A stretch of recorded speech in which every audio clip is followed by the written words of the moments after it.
የዓለማችን የምንጊዜ ምርጡ የእግር ኳስ ጠቢብ የሜዳ ላይ ንጉስ የዘመናችን ኮከብ እያሉ በአንድ ድምጽ የሚመሰክሩለት ክርስቲያኖ ሮናልዶ ዶስ ሳንቶስ አቬሮ ስላስገራሚ ብቃቱ መረብ ስለሚያረግፉ ኳሶቹ ብዙ ተብሏል። ለዛሬ ግን ከሜዳው ግርግር ከስታዲየሙ ጮት ወጣ ብለን ብዙ ሙዳል ተነገረለትና የሰውኛ ባህሪ ወደ ጎላበት የፍቅር ህይወቱ እናቀናለን።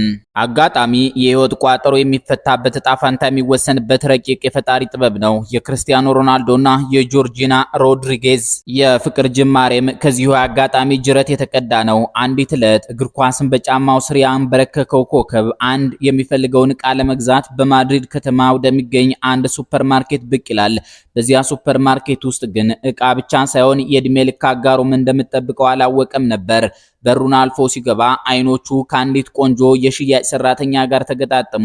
ያቺ ቅጽበት የሁለቱ ልብ ለዘላለም የተሳሰረባት የታሪካቸው ጥንስስ የተጠነሰሰባት ምታታይ ሰከንድ ነበረች። ከዚያች የአይን ፍቅር በኋላ የሁለቱ የልብ ትርታ አንድ ላይ መምታት ጀመረ። ተገናኝተው ማውራት የፍቅር ህይወታቸውንም በአንድ መስመር ማስያዝ ቻሉ። በወቅቱ ጆርጂና ከሽያጭ ባለሙያነቷ ባሻገር የሞዴሊንግ ስራዎችንም ትሰራ ነበር።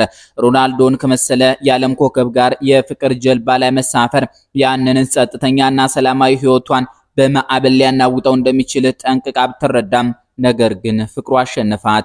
በተለይም 2010 ዓ.ም ላይ የፍቅር ከተማ በሆነችው ፓሪስ ጎዳናዎች ላይ ጥንዶቹ ለመጀመሪያ ጊዜ በአደባባይ ታዩ። የፓፓራዚ ካሜራዎች ብልጭታ ፓሪስን አደመቋት። የሁለቱ ፎቶዎች በዓለም መጽሔቶችና በማህበራዊ ሚዲያዎች ላይ እንደ ሰደድ እሳት ተሰራጩ። ፎቶዎቹ ያለምንም ቃል ፍቅራቸው ለመላው ዓለም አበሰሩ። ሆኖም የታዋቂነት መዘዙ ብዙ ነውና የሐሜት ጅራፍ ጥንዶቹን መግረፍ ጀመረ።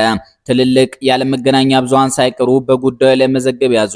ይህንን የዓለም ኮከብ በፍቅር የጣለችው ይህች የ22 ዓመት ወጣት ማናት የሚለው ጥያቄ የብዙዎች አፍ መፍቻ ሆነ። በማህበራዊ ሚዲያ የጊዜ ጉዳይ ነው እንጂ መለያየታቸው አይቀርም፣ ፍቅራቸው ውሃ ላይ አረፋ ነው እያሉ በሹል ምላሳቸው ሸረደዷቸው። በዚህ ወሬ ብዙ መጽሔቶች የዕለት እንጀራቸውን አበሰሉም። ግን እንደተወራው አልሆነም። የሰው ልጅ በሐሜት ሲያፈርስ ፈጣሪ በፍቅር ይገነባል። የጣሊያኑ ዶልቼ ኤንድ ጋባና ባዘጋጀው አንድ ደማቅ መድረክ ላይ ክርስቲያኖ ስለ ፍቅሩ ተጠየቀ። እንዲህ ሲል መለሰ። በመጀመሪያ እይታ ነበር ፍቅር የያዘኝ። እየቆየሁ እያወቅኳት እየተግባባዋት በሄድኩ ቁጥር ሁለታችንንም የሚያመሳስሉን ብዙ ነገሮች እንዳሉ ተረዳው። ተግባቢና ታጋሽ ነን። አብረን ከሆን ፈጽሞ መሰልቸት የሚባል ነገር በእኛ ዓለም ውስጥ የለም። ጆርጂናም በበኩሏ ያን ለስታ አስታውስ መጀመሪያ ሳየው እኔም በጣም ደንግጬ ነበር። በተለይ ውበቱ፣ ቁመቱ እንዲሁም ማራኪ የፊት ገጽታው ቀልቤን ገዛው ትላለች። ዛሬም ድረስ ሮናልዶ ውዴታውን ለሷ የሚገልጽበትን ልዩ መንገድ እጅግ እንደምትወድለት ትናገራለች። ጆርጂና የክርስቲያኖን ልብ ብቻ አልነበረም የሰረቀችው፣ የቤተሰቡንም ቀልብ ጭምር ነበር የማረከች። በተለይም የሮናልዶ እናት ልክ እንደገዛ ልጇ አድርጋ ስለወደደቻት በወራት ውስጥ ዓለምን ባስደመመ መልኩ ድል ባለ ድግስ ተጋቡ። ሁለቱም አንድ አካል አንድ አምሳል ሆኑ። ሮናልዶ የግራ ጎኑን አግኝቶ ሙሉ ሆነ። የተወራባቸውን አሉባልታ ሁሉ በፍቅር አሸነፉት። አዎ ተረት የሚመስለው በዚያች ተራ የሱፐርማርኬት የሽያጭ ሰራተኛና በዓለም የእግር ኳስ ንጉስ መካከል የተጸነሰው ፍቅር ውብ ሆኖ ተወለደ። እንደ ጎርጎሮሳውያን አቆጣጠር በ2017 ላይ የፍቅራቸው ፍሬ የሆነችው የመጀመሪያ ልጃቸው አላና ብርሃን አየች። ጆርጂናም እናት ለመሆን በቃች። በቀጣዮቹ ዓመታት መንታ ልጆችን ተገላገለች። ኢቫናና ማቴዎ ስትልም ውብ ስም አወጣችላቸው። ክርስቲያኖ ከቀድሞ ፍቅረኛው የወለደውን የ8 ዓመት ወንድ ልጅ ጨምሮ ዛሬ ላይ 5 ልጆች አባት ሆኗል። ዛሬ ላይ የ5 ልጆች አባት ነው። ልጅ ከወላጅ ሊያገኘው የሚገባውን ክብካቤና ፍቅር ሳይነፍጉ ሞቅ ያለ ቤተሰብ መስርተዋል።